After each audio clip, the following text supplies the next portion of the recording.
이번에 하느니 금리 동결을 했는데 동결 거의 예상된 상황이었죠.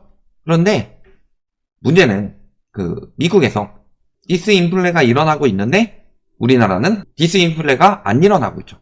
우리나라는 오히려 물가가 올라가고 있다. 정부에서 말한 상저하고가 물가하고 금리만 상저하고 있는 상황이다. 이런 상황인데요. 전반적으로 그럼에도 불구하고 미국보다 낮은 금리에서 계속 못 올리는 이유, 이게 경제 위기가 점점 더 심각해지고 있어서 그렇습니다.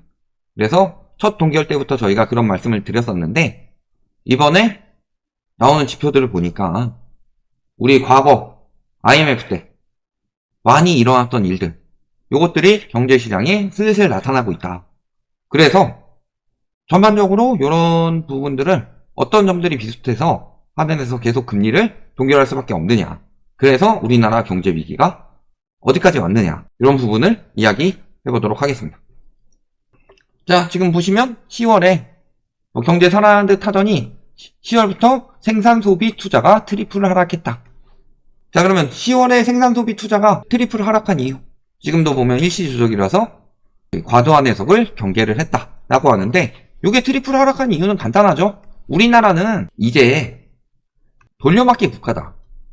그래서 보시면은 여러 가지 다 침체가 되고 있는데 사람들이 부동산 시장에 돈을 다 받고 있고, 금리가 올라갔는데 올해 막 부동산 가액 높이고, 그러니까 부담은 크고, 그러니까 그 부담을 줄이기 위해서 정부에서 정책 대출을 내주고 금리를 인하시키는 이런 정책들을 취했었죠. 그러니까 조금 더 여유가 생겨서 어느 정도 소비는 하지만 실질적으로는 지금 빚내가지고 소비를 창출해내는 수준밖에 안 되죠.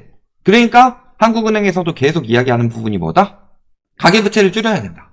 가계부채를 GDP 대비 80%대까지 줄여야 하는 상황이다. 이런 이야기가 나오고 있고, 그만큼 지금 소득 대비로 빚이 굉장히 높기 때문에 빚을 내지 않고서는 생산이든 소비든 투자든 다 가능한 상황이 아니게 되는 거죠. 그런데 9월에 특례도 맞고 50년 주담대도 맞고 이런저런 대출들을 다 막아버리니까 실질적으로 가액이 큰 대출을 받은 사람들은 보통 주택을 사기 위해서 대출을 받은 사람들이에요. 이런 사람들이 이제 대출이 안 나오니까 쓸 수가 없는 거죠. 그러니까 생산소비 투자가 다 감소하고 있는 거고, 지금 일시조정이라고 과도한 해석을 경계를 하는데 글쎄요, 일시조정이 아닐 수도 있을 것 같습니다. 왜냐면은 지금 기업 상황이 굉장히 심각해서 IMF 때 많이 보던 현상들이 나타나고 있기 때문이죠. 그 당시에도 굉장히 좋지 않았지만 지금도 보시면 이자 보상 배율이 1 미만인 기업 비중. 자, 이자 보상 배율은 뭐예요? 이자 분의 소득. 이게 1 미만이다. 자, 그러면 우리 방정식 배웠으니까 양쪽의 이자를 곱하면 소득보다 이자가 더 큰 상황이다 라는 거죠. 그러니까 수익이 있어요. 기업마다 내는 수익이 있는데 이 수익으로 이자 내기도 버거운 기업들이 거의 절반 가까이 된다. 이런 상황이고요. 이게 중소기업들만 그러냐? 대기업들도 심각하죠. 그래서 매출 상위 500대 기업, 여기도 보시면 이자 보상 배율이 1.16. 그러니까 500대 기업 다 합쳤을 때 116만원 벌면은 이자 100만원 내고 있다는 소리예요. 그러면 이 중에 일부는 버는 곳도 있겠지만 이자로 손실나는 곳도 많다는 소리죠. 그래서 지난해 상반기는 4.42, 즉 내는 이자 대비로 4배 정도 벌었다. 가계로 따지면 DSR이 25% 정도였다 라고 보면은 지금은 DSR이 거의 한 90% 가까이 된다, 이런 느낌이라는 거죠. 대기업들도 이러니까 경제가 굉장히 좋지 않은 거예요. 그럼에도 불구하고 계속 상저하고 하반기엔 살아났다 자꾸 이런 이야기 하는 게 쉽게 나올 상황은 아니라는 거죠. 거기에 이번에 오펙 회의 결과 보셨어요? 감산 또 합의했다고 하죠. 저번에도 저희가 한번 말씀드렸지만 2020년도에 그런 말씀 많이 드렸지만 그때 저 유가는요 다시 나올 가능성이 거의 없습니다. 오펙에서도 항상 이제 80달러에서 한 100달러 수준은 계속 유지를 했었고, 원래 유가를 그 정도로 계속 유지를 하려고 그래요. 그런데 코로나 터지고 그 전부터 저유가가 나왔던 이유는 미국의 셰일 오일 때문이죠. 미국의 셰일 오일이 나오면서 유가를 많이 내렸는데 이번에 코로나 터지면서 무슨 일이 벌어졌냐? 유가가 너무 많이 떨어졌죠. 수요가 급감하니까. 그 상황에서 오히려 오펙에서 셰일 오일 시장을 죽이기 위해서 유가를 30달러대까지 뚝 떨어뜨렸다. 심지어는 마이너스까지 났었죠. 제일 업계가 원가가 더 많이 들어가기 때문에 버티기 더 힘들어서 많이 무너졌고, 그러니까 이제 다시 올리는 거예요. 그런 상황이 된 거고, 그러니까 물가는 당분간 고물가가 굉장히 유지가 될 것이고, 그러면은 과거같이 저금리 나올 가능성 거의 없죠. 내년에 금리 내린다고 집값 올라간다는 사람들 있는데, 지금 집값의 핵심은 DSR이에요. 왜냐면은 금리 내려도 집값 안 올라갔죠. 작년 11월부터 올해 5월까지 시중금리 내린 수준이 어느 정도였냐면요, 거의 기준금리 한 2번 정도는 내린 수준만큼 내렸습니다. 시중금리를. 근데 실질적으로 부동산 시장이 반응했던 것은 특례보금자료 풀고 나서부터였고, 그게 정점에 이뤘을 때가 특례 플러스 50년 주담대까지 있을 때였죠. 그게 둘 다 DSR을 완화하기 때문에 일어난 일이라서 금리 조금 내린다고 집값이 올라가는 상황도 아니고, 금리도 유의미하게 많이 내려갈 상황도 아니고, 그런 상황이고요. 기업들은 지금 굉장히 힘들고, 이게 왜 자꾸 IMF 때랑 비슷하다는 이야기가 나오냐면은 요게 늘어나고 있습니다. 지금 구조조정, 희망퇴직 이런 것들이 많이 늘어나고 있습니다. 자, 그래서 보면은 여기 어딘지 알죠? 1땡번가, 여기가 지금 희망퇴직을 단행하고 있는데, 여기 지금 거의 매각 수순이죠. 여기도 지금 희망퇴직을 받고 있고, G땡 리테일, 이게 편의점으로도 많이 나오죠. 이런 것들도 희망퇴직 시청받고 있고요. 롯땡 홈쇼핑 유명하죠. 여기도 상사 이래 처음으로 희망퇴직에 나서고 있고, 여기 워낙 유명하죠. 여기도 지금 희망퇴직 받고 있고요. 여기도 안 좋은 이야기 굉장히 많이 나왔었죠. 효율화 이유로 희망퇴직 받고 있다. 그러니까 유통업계 이런 쪽에서 구조조정이 굉장히 심각하게 진행이 되고 있다. 즉 여기저기서 지금 규모를 줄이고 있다는 소리예요. 희망퇴직이 늘어나고 있는 게 IMF 때 나왔던 현상이죠. 그만큼 희망퇴직을 해서 내보내야 기업들도 버틸 수 있는 수준이 되더라. 그만큼 많이 힘들어졌다는 소리고요. 이게 뭐 글로벌 금융위기 때도 그랬지만 IMF 때 많이 나왔던 시장이죠. 이 상황에서 지금 소비는 계속 감소를 하고 있기 때문에 기업들 상황도 점점 더 힘들어질 것이다. 물론 10월에 소비 감소한 것도 있지만 전반적으로 지금 어디서 소비가 휘청거리고 있냐?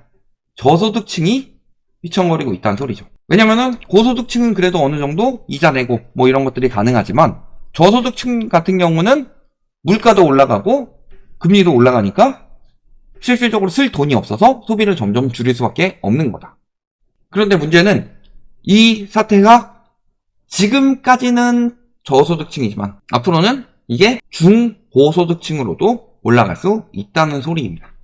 왜냐면은 당장이야 지금까지는 어느 정도 버틸만 하니까 소비를 어느 정도 할 수 있겠지만요, 이 부담이 중소득층이나 고소득층으로 번져가지 않으리란 보장이 없죠.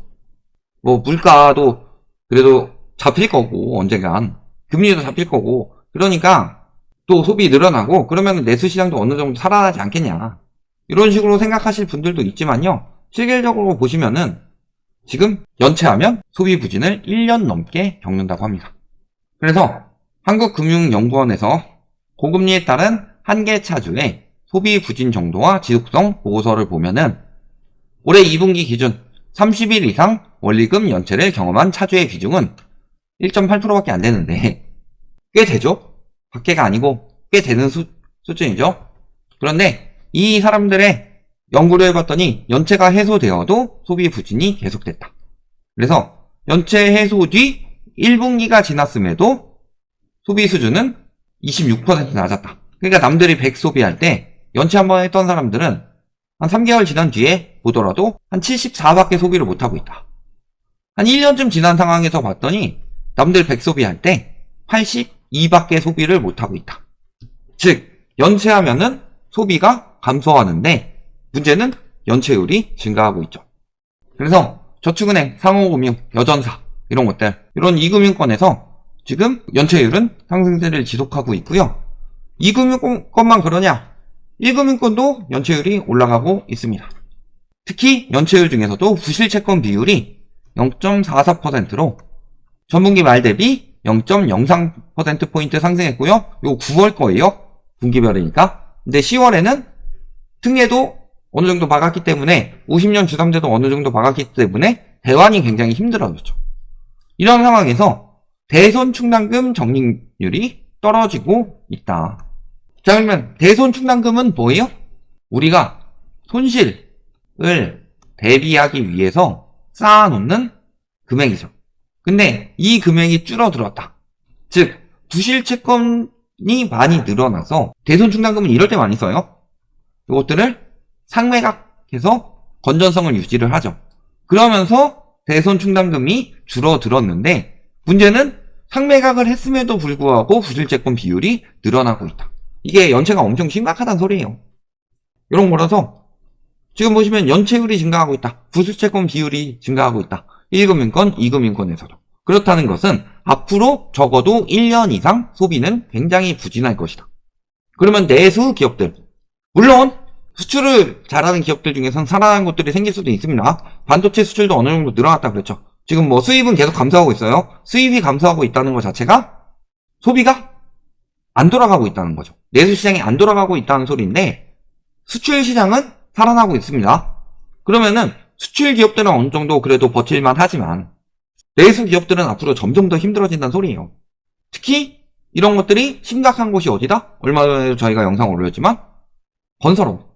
그래서 지금 건설사 10곳 중에서 4곳이 잠재 부실 기업이다.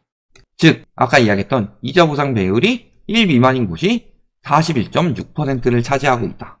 그리고 외감 기업 중에서는 한계 기업이 18.7%. 한계 기업이라는 소리는 3개월 이상 이자 보상 배율이 1 미만이라는 소리예요. 이런 한계 기업이 10개 중 2개의 수준까지 올랐다. 심지어는 직땡, 여기 어딘지 아시죠? 여기 직땡 자회사인 직땡 파트너스. 여기서 총 임직원 140명 중 80%에게 지금 권고사직 권유를 하고 있다. 그러니까 생각을 해보세요. 회사가 있는데 140명 근무하는 회사 중에서 80%, 112명 정도죠. 140명 근무하는데 112명 정도에게 권고사직을 지금 이야기를 하고 있어요. 상황이 굉장히 심각하다는 소리 아니에요? 그러니까 부동산의 유명한 플랫폼, 저기는 굉장히 유명하죠?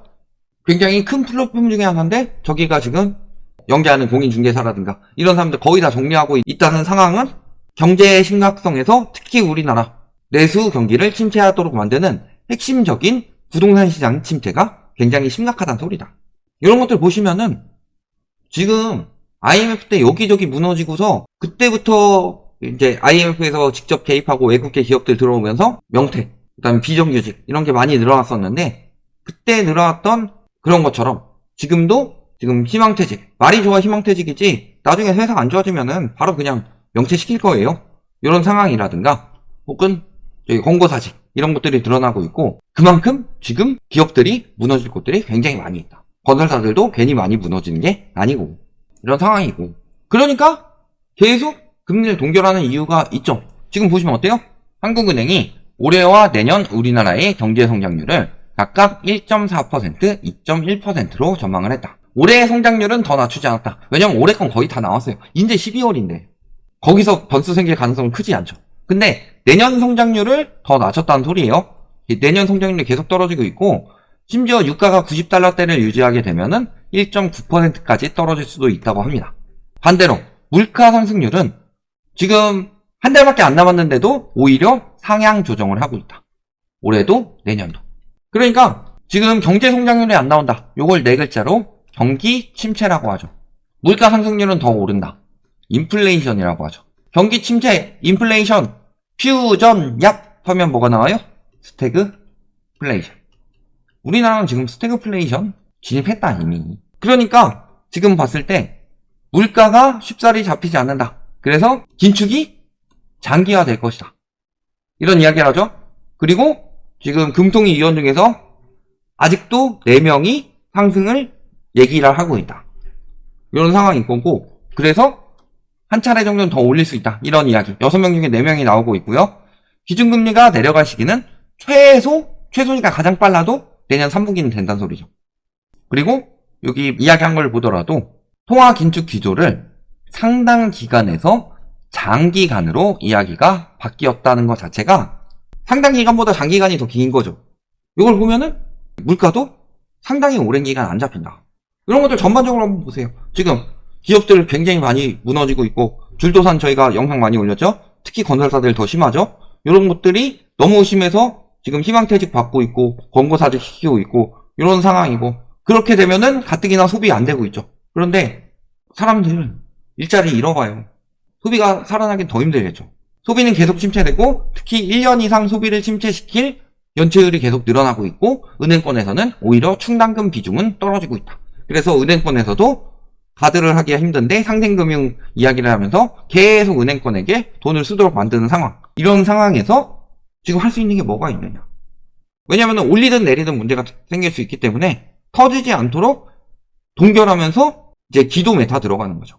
기도 메타 하면서 안 터지게 해주세요. 이러고 있는 건데, 상황이 어떠냐. 진짜 IMF 때 수준 거의 나오고 있어요. 이럴 때 항상 정부에서는 괜찮다, 일시적이다, 상저하고 할 것이다, 다 지금 거의 다 전망들이 빗나가고 있죠. 안심만 시키고 있어요. 부동산 시장만 빼고. 부동산 시장은 오히려 공급 부족이라고 불안 자극하고 있지만, 이런 것들 다 제외하고 나면은 상황이 어떠냐? IMF 때도 터지기 전날까지 괜찮다고 했다. 요거 보시면 답 다 나오죠. 지금 굉장히 위험한 상황이다. 한은에서 금리를 동결할 수밖에 없는 상황. 여기까지 말씀드리겠습니다.